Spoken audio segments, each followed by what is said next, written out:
Episode की शुरुआत में सबके सब ट्रिक टावर पे पहुंच जाते हैं, जहां पे गॉन मतलब थक गया होता है और सो गया होता है, और तभी वो अचानक से उठ जाता है क्योंकि टाइम हो गया उठने का। उसके बाद मिस्टर बीन बताते हैं ये जो जगह है ना, इस जगह का नाम है ट्रिक टावर, और जो थर्ड फेज है एग्जाम का वो यहीं पे होने वाला है, और इसके अंदर तुमको 72 घंटे मिलते हैं, मतलब पूरे 3 दिन मिलते हैं, और 3 दिन के अंदर तुम्हें इस टावर से नीचे उतरना है। कैसे उतरना है कुछ नहीं मालूम, लेकिन तुम्हें उतरना होगा, वो भी जिंदा रहना होगा। अगर जिंदा नहीं होगे तो क्वालिफाई कैसे करोगे। उसके बाद एग्जाम ऑफिशियली शुरू होता है, जहाँ पे सब फिगर आउट करने की कोशिश करते हैं कि किस तरह से नीचे जाना है, और तभी हमको 3 एग्जामिनर दिखाए जाते हैं, जिनमें से एक बिस्किट खा रहा होता है, दूसरा वाला काफी हट्टा कट्टा होता है और काफी बड़े बड़े ओठ होते हैं इसके, और तीसरा वाले के मुंह पे कुछ दाग है, मतलब किसी ने इसको काटा है मुंह पे, तो पता चलेगा आगे इसको किसने काटा था। तभी गॉन, कुरापिका, लियोरियो और किलुआ चारों के चार नीचे देखते हैं और बोलते हैं ये तो बहुत ही ज्यादा ऊंचाई पे है, अगर हम यहाँ से मतलब कोशिश करेंगे कूदने की तो शायद सुसाइड ही हो जाएगा।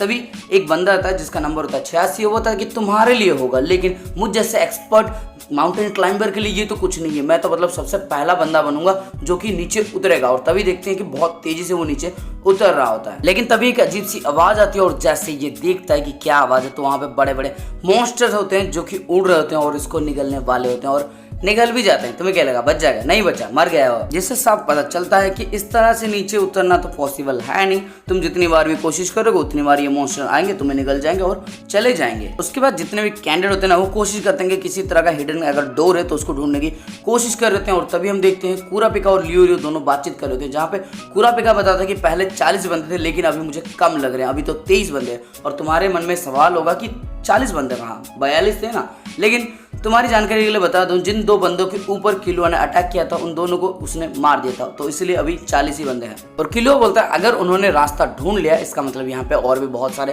रास्ते होंगे और हमें भी बस उसी को ढूंढना है। तभी गॉन चिल्ला के इनको बुलाता है कि इधर देखो और इधर जरा आओ। तभी ये दोनों गॉन के और किलुआ के पास जाते हैं, जहाँ पे गॉन बताता है कि ये जो है ना, ये एक हिडन डोर है, उसके जरिए हम जा सकते हैं, लेकिन प्रॉब्लम ये है कि यहाँ पे और भी बहुत सारे हैं, यहाँ वहाँ 3-4, वो दिखाता है कि यहाँ पे 3-4 और भी है, और वो बताता है कि एक डोर के अंदर से सिर्फ एक बंदा ही जा सकता है, मतलब एक बार अगर तुम पैर रखोगे तो तुम नीचे गिर जाओगे, उसके बाद ये वाला फिर से जैसा वैसा ही हो जाएगा, उसके बाद ये खुलेगा ही नहीं। और ये सब इनको इसलिए पता है क्योंकि इनके सामने एक बंदा गिर गया, इसके बाद उन्होंने उसको बहुत खोलने की कोशिश की, लेकिन वो खुला ही नहीं, जिसका मतलब साफ है कि एक डोर के अंदर सिर्फ एक बंदा जा सकता है। और क्योंकि एक डोर के अंदर से सिर्फ एक बंदा जा सकता है, जिसका मतलब ये है कि ये 4 अब टीम बन के नहीं रह सकते, इन सबको अलग अलग एग्जाम देना होगा। और तभी हम देखते हैं ये 4 अपना पोजीशन ले लेते हैं अपने डोर के पास, और सबको ऑल द बेस्ट और गुड लक वगैरह वगैरह बोलते हैं। उसके बाद ये चारों के चारों कूद जाते हैं। उसके बाद हम देखते हैं चारों के चारों लैंड करते हैं, सब तो सही से लैंड करते हैं, लेकिन लियोरियो मुंह केवल लैंड करता है, और तब पता चलता है कि ये सब एक्चुअली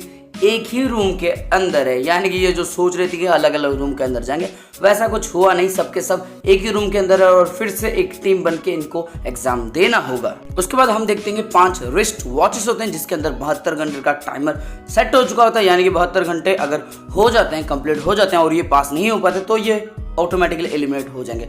ऊपर स्क्रीन के ऊपर लिखा होता है कि ये जो राउंड है, इस राउंड के अंदर तुमको मेजॉरिटी रूल का फॉलो करते हुए ये एग्जाम को देना है। और रिस्ट वॉच के अंदर एक 0 का बटन होता है, एक क्रॉस का बटन होता है, और जब भी कोई मतलब वोटिंग करनी होगी ना, तो ये इसके जरिए वोटिंग कर सकते हैं, जिसका वोट ज्यादा होगा वो जीत जाएगा। और तभी लियोरियो पूछता है क्या अगर हमारा 5वां साथी नहीं आता तो हम शुरू नहीं कर सकते? तभी माइक से आवाज आती है जो कि लिपो की आवाज होती है, वो बोलता है कि हाँ, जब तक तुम्हारा 5वां साथी नहीं आता तुम यहीं पे कैद रहोगे। और लिपो वही जो कुकीज खा रहा होता है ना, वो वाला बंदा होता है। उसके बाद लिपो बहुत सारे प्रिजनर्स होते हैं, उनको बोलता है कि तुम्हारा काम अब से शुरू होता है, अपने अपनी जगह पे जाके पोजीशन ले लो और ट्राई करना कि उनको मतलब बिल्कुल भी जितने ही मत देना, और तुम्हारा और उनका दोनों का टेस्ट एक साथ शुरू होता है। उसके बाद सीन शिफ्ट होके लियोरियो की वॉच के ऊपर आता है, जहां से 2 घंटे 30 मिनट बर्बाद हो चुके हैं, साफ पता लग रहा होता है। गोन स्केटिंग बोर्डिंग करके अपना टाइम पास कर रहा होता है, और किलुआ वो जो छड़ी होती है ना, उसे प्रैक्टिस कर रहा होता है। और तभी लियोरियो का दिमाग खराब हो जाता है, वो चिल्लाता है कि कब तक हम यहाँ पे ऐसे ही बैठे रहेंगे, ऐसा भी तो हो सकता है कि 5वां बंदा कभी आए ना, ऐसा भी हो सकता है कि वो किसी और रूम के अंदर चला जाए, यहाँ पे कभी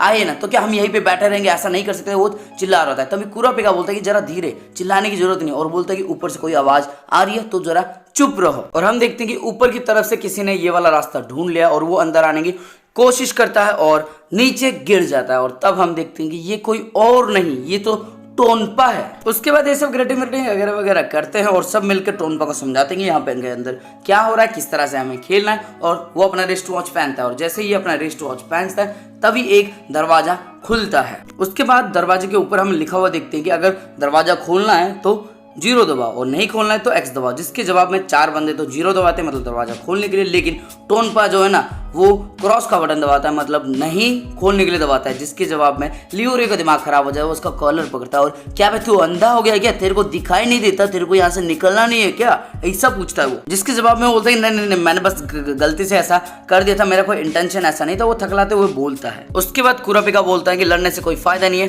हमें एग्जाम के लिए चलना चाहिए। और क्यूलो बोलता है अगर वो गलत बटन दबाता है तो उसको दबाने दो, बस हम 3 अगर सही बटन दबाएंगे तो हम सही रास्ते पे जाएंगे, उसको अकेला छोड़ दो। उसके बाद एक और वैसा ही आता है जहां पे लिखा होता है अगर राइट साइड जाना है तो जीरो दबाओ, लेफ्ट साइड के लिए एक्स दबाओ। जिसके जवाब में 3 वोट मिलते हैं राइट साइड को, 2 वोट मिलते हैं लेफ्ट साइड को। और यहाँ पे लियोरियो फिर से पागल हो जाता है और बोलता है कि अरे क्या कर रहे हो, राइट साइड क्यों जा रहे हो, तुम्हें तो लेफ्ट जाना चाहिए। और तभी कुरापिका उसको समझाता है कि जैसे कि हम मतलब कहीं पे भी घूम हो जाते हैं ना तो ज्यादातर ह्यूमन टेंडेंसी ये होती है कि वो लेफ्ट की तरफ जाता है। अगर वैसा ही है तो एग्जामिनर ने जरूर राइट की तरफ कुछ आसान रखा होगा और लेफ्ट की तरफ कुछ मुश्किल रखा हो, इसलिए हमें राइट की तरफ जाना चाहिए। और राइट वाला दरवाजा भी खुल जाता है तो सब चले जाते हैं। उसके बाद ये सब एक ऐसी जगह पे आते हैं ना जहां पे आगे का रास्ता नहीं होता, लेकिन आगे 5 प्रिजनर्स होते हैं जिनके साथ इनको आगे जाके फाइट लेना पड़ेगा। और ये बताता है कि हमें खुद हंटर कमेटी ने बुलाया है, मतलब हंटर कमेटी ने ही इनको कैद करके रखा होगा और इनका मतलब अभी के लिए एग्जामिनर वही सब है और इनको इनके साथ फाइट लेना है। और जो भी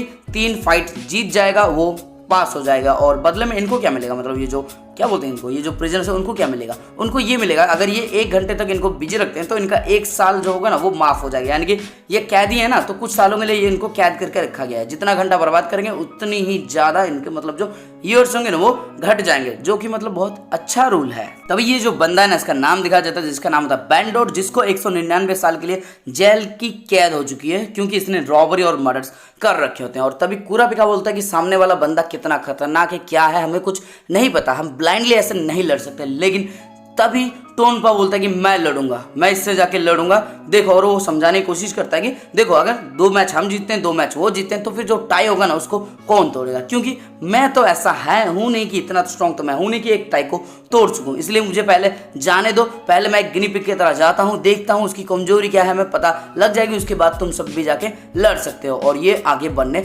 लगता है, जिसके बाद दोनों के लिए रास्ता बनता है। दोनों मतलब जो मंच होता है ना जहाँ पे फाइट लेंगे, अरेना होता है ना, वहां पे पहुंच जाते हैं। उसके बाद बैंडिट बताता है कि हमारे अंदर जो मैच होगा ना उसको डिसाइड मैं करूंगा और मैं डिसाइड करता हूं एक डेथ मैच। और टोनपा भी उसके लिए तैयार हो जाता है और पीछे से गोन जो होता है ना वो चीयर अप करने की कोशिश कर रहा होता है। और बाकी सब थोड़े से हैरान होते हैं क्योंकि टोनपा का कैरेक्टर ऐसा तो है नहीं कि वो अपनी जान की बाजी लगा दे, वो भी इन सब के लिए। तभी हम टोनपा को देखते हैं जिसके शरीर में आग की लपटें लग जाती है, मतलब एनिमेशन में दिखाया जाता है कि वो कितना मतलब तैयार है, रेडी है फाइट करने के लिए, दोनों के अंदर लग जाती है। और वो अपना स्पेशल मूव की तरह से हाथ वाथ हिला के मतलब दिखाना चाहता है वो कितना ज्यादा ताकतवर है। और तभी हम देखते हैं कि जो बैंडोट होता है ना उसकी तरफ बढ़ता है एक मुक्का लेके, मतलब उसको एक मुक्का मारने वाला था, लेकिन अचानक से टोनपा बोलता है कि मैं हार मानता हूं, और वो नीचे बैठ जाता है और ये मुक्का नहीं मारता और बोलता है कि क्या बोला तुमने, तो ये बोलता है मैं अपनी हार मानता हूं। मतलब ये टोनपा कमीना कभी नहीं सुधरने वाला। और बाकी सब हैरान और परेशान दोनों एक साथ हो जाते हैं क्योंकि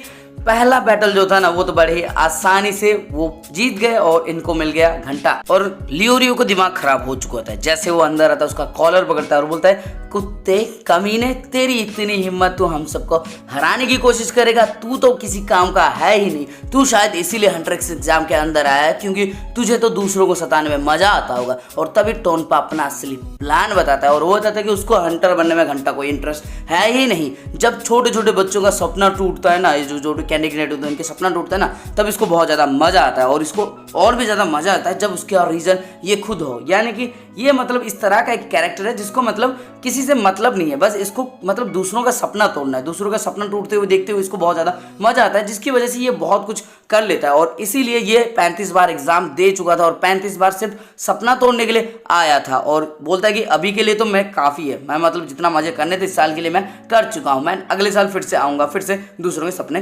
तोड़ने के लिए। उसके बाद कीलो बोलता है जरा देखो जिसे तुम अभी लड़ रहे थे ना वो एक मर्शनरी होगा या फिर कोई सोल्जर होगा। उसका शरीर देखो, अगर तुमने अच्छा किया कि तुमने मतलब आई क्विट बोल दिया, तुमने अपनी हार मान लिया, अगर नहीं मानते तो प्रोबेबली वो तुम्हारा गला तोड़ देता, जिसकी वजह से तुम कभी बोल ही नहीं पाते कि तुम हार मानते हो। और क्योंकि एक डेथ बैच चल रहा है तो ये तुमको 72 घंटे के लिए टॉर्चर करता है, यानी कि ये चिल्ला के बता भी नहीं सकता ये हार चुका है, लेकिन उसके बावजूद वो उसको पीट रहा होता, सिर्फ पीटता, जान से नहीं मारता, क्योंकि जान से मारने से तो मतलब बैटल खत्म हो जाता ना, तो ये जान से नहीं मारता, 72 घंटे इसको सताता। उसके बाद बैंडेड बताता है कि काश ऐसा होता और मैं 72 घंटे बड़े आराम से काटता। उसके बाद हमको सूडोकॉन दिखाया जाता है जिसको 149 साल की कैद हो चुकी होती है, और सूडोकॉन एक सीरियल बॉम्बर होता है, यानी कि बम फोड़ फोड़ के इसने दिमाग खराब करके रखा था गवर्नमेंट का, इसलिए इसको कैद कर दिया गया होता है। उसके बाद गॉन इससे लड़ना चाहता है और गॉन आगे चला भी जाता है, और जिसके जवाब में किलो बताती है और तुम इससे लड़ना चाहते हो, तब कुरापिका बताते कि वो इतना ज्यादा स्ट्रॉन्ग नहीं लगता, तो लड़ने देते हैं गॉन को इसके साथ। और इसी के साथ ये वाला एपिसोड हो जाता है खत्म। और इस वीडियो को देख के अगर आपको थोड़ा सा भी अच्छा लगा या फिर मजा आया हो ना, तो वीडियो को लाइक कर देना, कमेंट करके अपना फेवरेट पार्ट कमेंट में बता देना, और साथ में अपने दोस्तों के साथ इस वीडियो को शेयर कर देना। और दोस्तों, अगर आप पहली बार आए हो या फिर आ चुके हो लेकिन अभी तक सब्सक्राइब नहीं किया है तो सब्सक्राइब कर देना, और साथ में जो बेल का आइकन है उसको ऑल पे सेट कर देना, क्योंकि सबकी घंटी बज रही है ना, अपनी भी बज जानी चाहिए, तो घंटी को जरा जोर से बजा देना एकदम टन करके।